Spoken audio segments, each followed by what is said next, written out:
मदीने से बदर की जानिब जा रहा हूँ। रास्ते में मदीने से 40 किलोमीटर के फासले पर एक कुआं मीर रूहा आता है और इस कुएं के मुतालिक रवायत है कि यहाँ से 70 अंबिया कराम ने पानी पिया था। और यहाँ पर हम देखते हैं कि यहाँ पर जो है इसकी ज़ियारत की जाती है और लोग यहाँ से जो है पानी भरते हैं और इसके पानी में शफा पाई जाती है।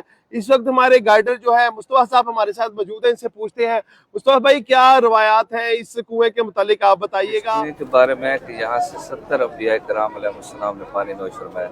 ये असल में ये वादी है, वादी रोहा। ये पुराने रास्ते होते थे जहाँ से मक्का से मदीना, मदीना से शाम लोग जाते थे, वो यही रास्ता इख्तियार करते थे। तो उस वक्त जो कुएं थे वो थोड़े थोड़े होते थे, दूर दूर से जो काफिले आते थे वो यहाँ पे स्टे करते थे, यहाँ से पानी लेते भी थे, पीते भी थे।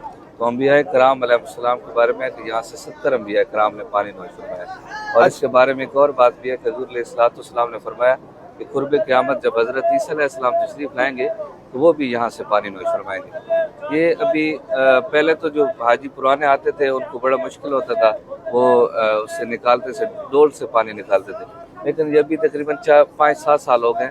यहाँ पे कोई सऊदी के बारे में बताया जाता है कि उसने ये सारा सेटअप बनाया, उसका बच्चा था, माजूर था या कुछ को प्रॉब्लम था, उस वजह से उसको शिफा मिली और उसने ये फिर सारी तरतीब बनाई है। तो अभी हुकूमत के हवाले से हुकूमत जो है ये मस्जिद बना रही है, यहाँ पे मशरूम वगैरह सब कुछ तरतीब दे रही है। इसका नाम मीर रोहा है।